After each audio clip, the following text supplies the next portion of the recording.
हाय मेरे दोस्तों, आपका स्वागत है हमारे यूट्यूब चैनल पर। सभी के मंगल की कामना करते हुए जैसा कि आप श्रवण कर रहे हैं ईशावास्य उपनिषद 17वां मंत्र का आपने व्याख्या श्रवण किया। अब भाष्यकार जी ने जो उस पर भाष्य लिखा है, अब उसकी व्याख्या श्रवण करते हैं। पुनः पुनः सभी के मंगल की कामना करते आइए श्रवण करें महाराज जी के श्रीमुख से हम सब मिलकर। दक्षिणामूर्तये नमः। ओम शांति शांति शांति।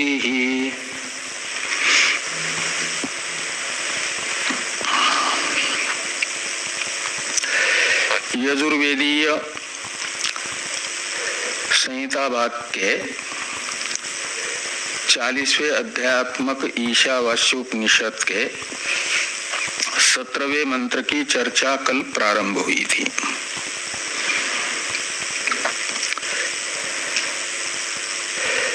मृत्यु अवस्था में पहुंचे हुए समुच्चय अनुष्ठाता साधक के द्वारा अपने द्वारा अनुष्ठित कर्म उपासना समुच्चय अनुष्ठान का फल प्राप्त करने के लिए मार्ग की याचना की जा रही है और उत्क्रमणादि का प्रकार बताया जा रहा है। 17वें मंत्र के पूर्वार्ध के प्रथम पाद में तो पहले स्थूल शरीर से सूक्ष्म शरीर का उत्क्रमण हो जाए, यानी अपने अपने गोलकों से सूक्ष्म शरीर अंतःपाती जो अलग अलग तत्व हैं ज्ञानेन्द्रियादि, वे वहां से निकल जाए और अपने अध्यक्ष मन के अधीन हो जाए। इस शरीर में उनका व्यापार बंद हो जाए। व्यापार यानी कार्य। क्यों बंद हो जाए? कि कार्य करने के लिए अब परमिशन नहीं है। प्रारब्ध मात्र निमित्त था, वो निमित्त नहीं रहा, भोग करके समाप्त हो गया। और मन भी अपना व्यापार निर्धारित करके, मन का व्यापार है कि जिन कर्मों का वह फल भविष्य में भोगना चाहता है, उन कर्म उपासनाओं का भावी जन्म के प्रारब्ध के रूप में निर्धारण करना, निश्चय करना, उसे अंतिम समय में याद रखना। तो वो मन का व्यापार पूर्ण होने के बाद फिर वह कर लेता है, प्राण के अधीन हो जाता है। प्राण जीवात्मा के अधीन होता है, जीवात्मा भूत सूक्ष्म के अधीन हो जाता है, भूत सूक्ष्म परमात्मा के अधीन हो जाता है।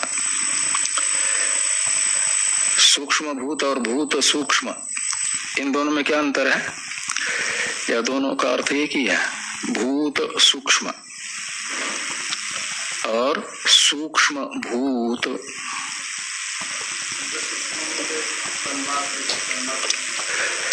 भूत सूक्ष्म और वो सूक्ष्म भूत है तन्मात्रा रूप, और भूत सूक्ष्म सूक्ष्म शरीर तो तन्मात्राओं का ही परिणाम है, उसे भूत सूक्ष्म थोड़ी कहा जाएगा। तो भूत सूक्ष्म क्या है? हाँ, स्थूल भूतों का ही सूक्ष्म अंश जो सूक्ष्मतम नाड़ियों से भी इस शरीर के निकल सकता है है स्थूल भूतों का ही सूक्ष्म अंश, वो आश्रय बन जाता है, क्योंकि सूक्ष्म शरीर में बिना स्थूल का आश्रय लिए कोई कार्य नहीं होता। तो स्थूल शरीर से निकल करके ब्रह्मलोक के प्रति गमन करना ये भी कार्य है कि नहीं है, गति है। और ये बिना स्थूल का आधार लिए ब्रह्मलोक के प्रति इस शरीर से गमन रूप कार्य नहीं कर सकता। अंतःकरण के गोलक हृदयस्थ सूक्ष्म शरीर इस शरीर से बाहर निकल नहीं सकता, नाड़ी में प्रविष्ट नहीं हो सकता, जब तक उसे कोई न कोई स्थूल आधार न मिले। और सूक्ष्मतम नाड़ी है सुषुम्ना नाड़ी, उसके अंदर कितना सा अवकाश होगा, पोलपना कितना होगा, वो हाँ तो बहुत सूक्ष्म है। और उससे निकलना है, उससे निकलना है तो उसको जाम करते हुए तो नहीं निकलना है, कम से कम जितना उसमें अवकाश है उससे कम वो स्थूल होना चाहिए, वो कम है ना, तो उससे निकल पाएगा, नहीं तो दोनों साइड में अटक जाएगा कि नहीं अटक जाएगा। अब ये हॉल है, इसमें चौड़ाई या गेट है, गेट की चौड़ाई 6 फुट है समझ लो, 8 फुट का कोई पदार्थ उसमें से निकालना चाहेंगे तो निकल सकता है, अटक जाएगा। ऐसे ये स्थूल भूतों का जो अंश है उसके आश्रित होकर के सूक्ष्म शरीर जाएगा, तो सूक्ष्म शरीर तो सूक्ष्म ही है, उसका आश्रय जो बनेगा वो भी इतना सूक्ष्म होना चाहिए कि उस सुषुम्ना नाड़ी के अंदर जितना अवकाश है उसमें से बिल्कुल आराम से निकल सके, कहीं टकराए नहीं, ये होना चाहिए ना। तो इतना सूक्ष्म है स्थूल भूतों का ही वो सूक्ष्म अंश, और उसी से बन जाता है भावी स्थूल शरीर भोगायतन। जैसे सूक्ष्म शरीर एक स्थूल शरीर को छोड़ करके जीवात्मा जाती है तो वही रहता है ना सूक्ष्म शरीर, क्या अलग रहता है, सूक्ष्म शरीर नहीं बदलता, इंद्रिया वही रहती है। गीता के 15वें अध्याय में कहा ही है ना भगवान ने, मन षष्ठानि इंद्रियाणि प्रकृति स्थानि कर्षति शरीरम यद्वाप्नोति यच्चाप्युत्क्रामतीश्वर गृहीत्वेतानि संयाति वायुर्गंधान इवासयात्। तो जैसे बगीचे से निकली हुई वायु जिस दिशा में बह रही है उस दिशा के ओर बगीचे में खिले हुए फूलों के पराग कणों को अपने साथ लेकर के निकलती है, तो जिधर वो वायु गई बगीचे से होकर के उधर उस वायु में सुगंध सी महसूस होती है कि नहीं। और किसी सड़े गले नाले से वायु आ जाए तो उस नाले में भी जो छोटे छोटे कण हैं वो वायु उसके साथ ले आता है और उससे दुर्गंधी आती है। ये तो दृष्टांत है। ऐसे जीवात्मा इस शरीर से निकलता है तो अकेला नहीं निकलता, अपनी उपाधि जो सूक्ष्म शरीर अंतःपाती 17 तत्व है उन सब को लेकर के निकलती है जीवात्मा। और ये सूक्ष्म शरीर अकेला नहीं जा सकता बिना आश्रय के, इसलिए भावी शरीर का जो बीज यहीं से ले जाता है उसे कहा गया है भूत सूक्ष्म। सूक्ष्म भूत ये पंचतन मात्रा है, यानी अपंचीकृत पंच महाभूत। सूक्ष्म भूत पंचतन मात्रा ये पर्यायवाचक शब्द है तीनों। और भूत सूक्ष्म एक पारिभाषिक शब्द है जो स्थूल भूतों का ही सूक्ष्म अंश है।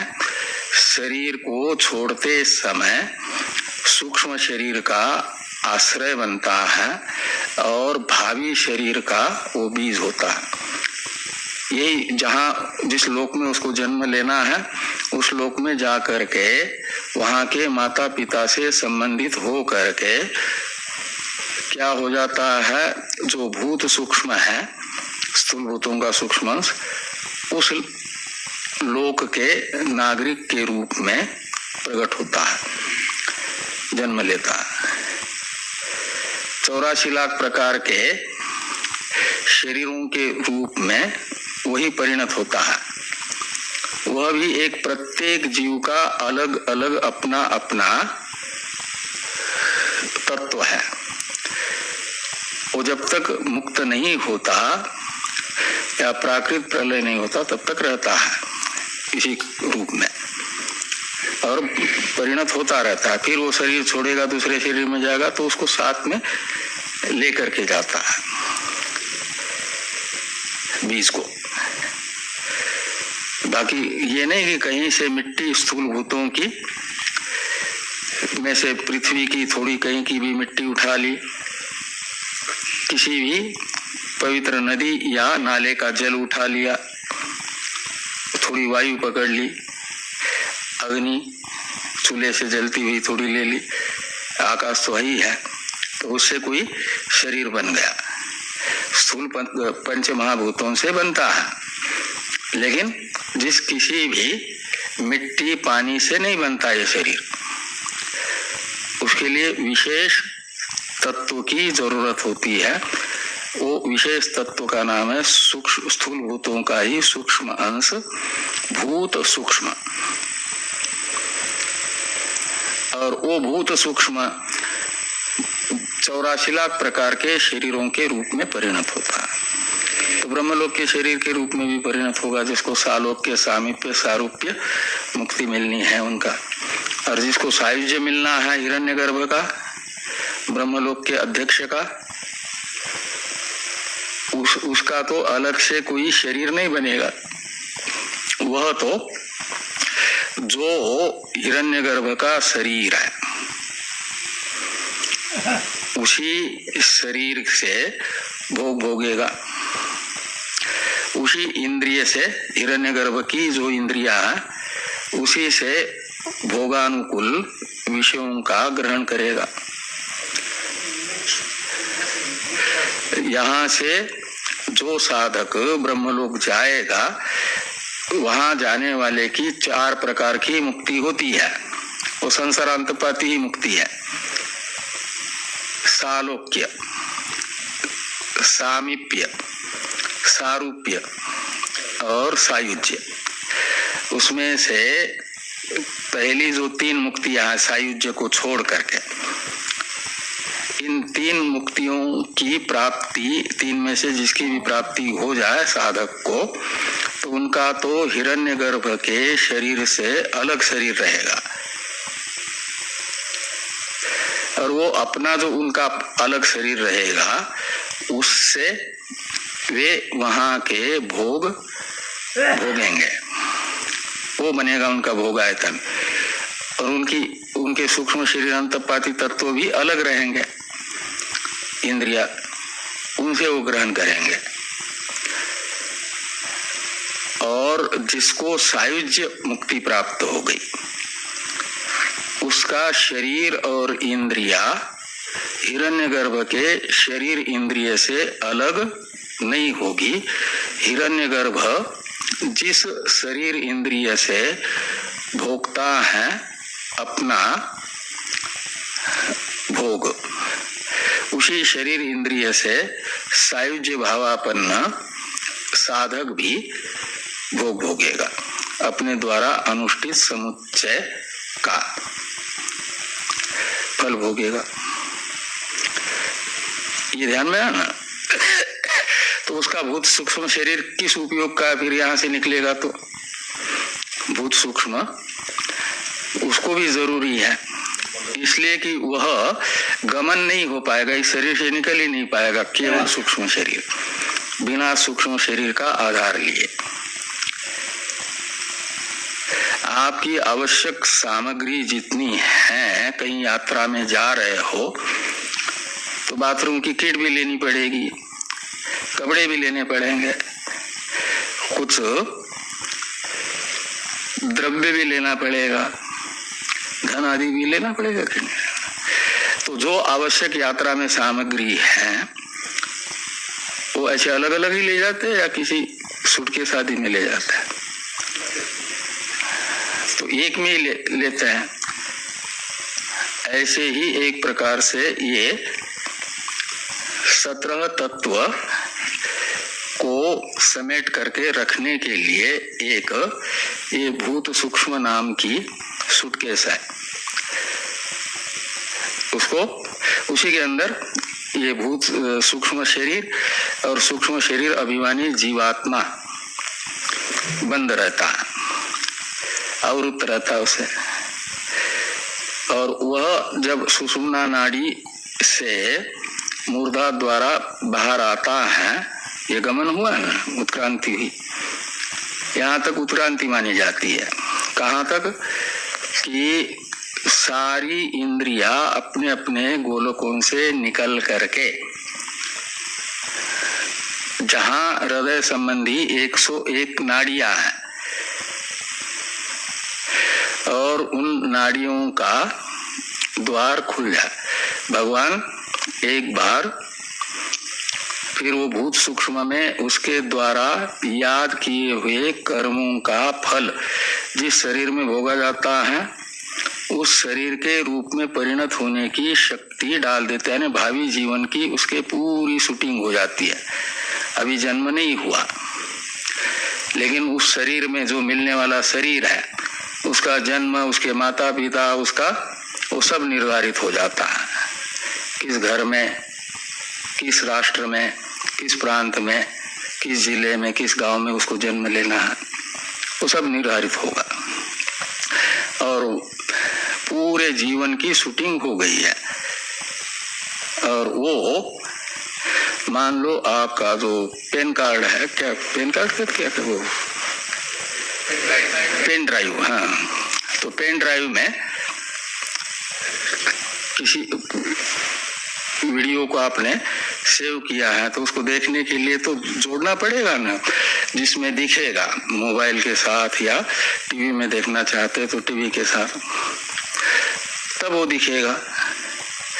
ऐसे ही वो पेन ड्राइव उसका बन गया तो उसके बाद एक बार इसी शरीर में रहते रहते जिस शरीर को छोड़ करके जाना है मरने वाले को, वह प्रकट होता है, उसकी अहंता प्रकट होती है और उस समय वो देखता है कि भगवान ने, मैंने जिन कर्मों का फल भोगने का निश्चय किया है उन कर्मों का फल भोगने के लिए मुझे ये शरीर निश्चित किया है। वो शरीर उसको दिखता है, उसे मैं के रूप में पकड़ लेता है और फिर इस शरीर में से उसकी पूरी अहंता निकल जाती है। इसे क्या कहा जाता है? एक दृष्टांत आता है उपनिषदों में, तृण जलु का न्याय।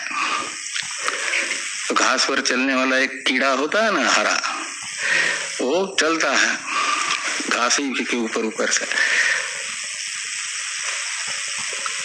जब एकदम अग्रभाग पर चढ़ता है तो दूसरे घास को पकड़ने के लिए प्रयास करता है और अपने आगे वाले शरीर के हिस्से से दोनों पैरों से जब दूसरे घास को पकड़ लेता है तब पीछे वाले दो पैरों की पकड़ जो पीछे वाले घास में थी उसे हटा लेता है और पूर्ण रूप से दूसरे घास पर आश्रित होता है।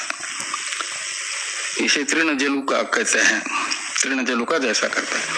ऐसे ही ये जीवात्मा भी ईश्वर के द्वारा निर्धारित जो भावी जन्म है उसमें मिलने वाला शरीर है उस शरीर को पहले पकड़ लेता है, मैं के रूप में अपनी अहंता का आलम्बन बना लेता है, और दूसरे शरीर को फिर ये जो वर्तमान अवस्था जिसको छोड़ना है उसमें से अहंता को हटा देता है अच्छी तरह, पूर्ण तरह। नहीं तो अहंता यानी अहम वृत्ति बिना आलम्बन के नहीं रहती, उसको कोई न कोई आलम्बन यानी आश्रय चाहिए, विषय चाहिए।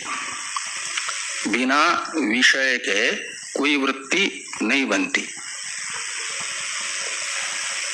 तो मन में जो अहम वृत्ति बनी हुई है उसका आलम्बन वो भावी शरीर बन गया जीवात्मा का, तभी कहता है आश्रय छोड़ूंगा, नहीं तो यहीं पड़ा रहता।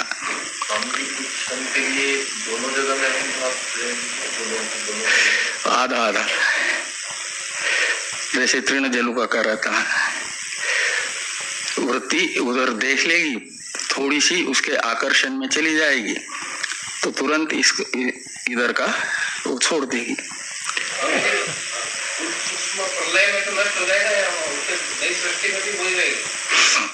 भावी में ये सब भूत सूक्ष्म तो नष्ट हो जाएगा, फिर नए बनते हैं। जैसे इंद्रिया फिर बनती है ना, सूक्ष्म भूत भी नष्ट हो जाते हैं, कार्य मात्र का लय होता है, प्रकृति गुणत्रय की साम्य अवस्था में आ जाती है। तो फिर भूत स्थूल भूत भी नहीं रहे, उनका भूत सूक्ष्म नामक सूक्ष्म अंश भी नहीं रहेगा, अपंचीकृत पंचमहाभूत भी नहीं रहेंगे, उनका परिणाम इंद्रियादि भी नहीं रहेंगे, उनका संस्कार रहेगा। प्रकृति है गुणत्रय की साम्य अवस्था, उसमें वो एक संस्कारों का पुंज है। सारे जितने भी जीवात्मा हैं उनकी उपाधिभूत सूक्ष्म शरीर के जो संस्कार है वो सब की अपनी अपनी एक एक सूक्ष्म फाइल है ना, कंप्यूटर में जैसे होती है, वह प्रकृति में प्रत्येक जीवात्मा की रहेगी। नहीं तो उपाधि में ही तो कर्म आदि रहते हैं। तो भावी कल्प में एक जीवात्मा ने किए हुए कर्म का फल कुछ भी संस्कारात्मना भी उसकी उपाधियां और कर्म नहीं रहेंगे, तो आपने की हुई उपासना किसी दूसरे को जाए, अनुपासक को, और किसी ने किए हुए पापों का फल आपको भोगना पड़े। कृत विप्रनाश अकृत अभ्यागम नामक दोष आएगा। इसके लिए समझना कि प्राकृत प्रलय में भी प्रत्येक जीवात्मा की अपनी अपनी अलग अलग फाइल रहती है वहां, और उसी में वो पेन ड्राइव में जैसा होता है ऐसा रहेगा महाप्रलय होते समय। तो वो सब प्रारब्ध आदि प्रत्येक जीवों का भविष्य का भले लंबे समय के बाद होना है, लेकिन भावी कल्प में नहीं तो सबके सब एक जैसे ही बन जाएंगे ना, लेकिन प्रारब्ध अलग अलग होगा। उसका तो अनुकूल प्रतिकूल परिस्थितियां जीवन में आएगी, और जितना प्रारब्ध है उतना उन परिस्थितियों को उपस्थित करके समाप्त हो जाएगा, तो विदेह मुक्ति मिलती है।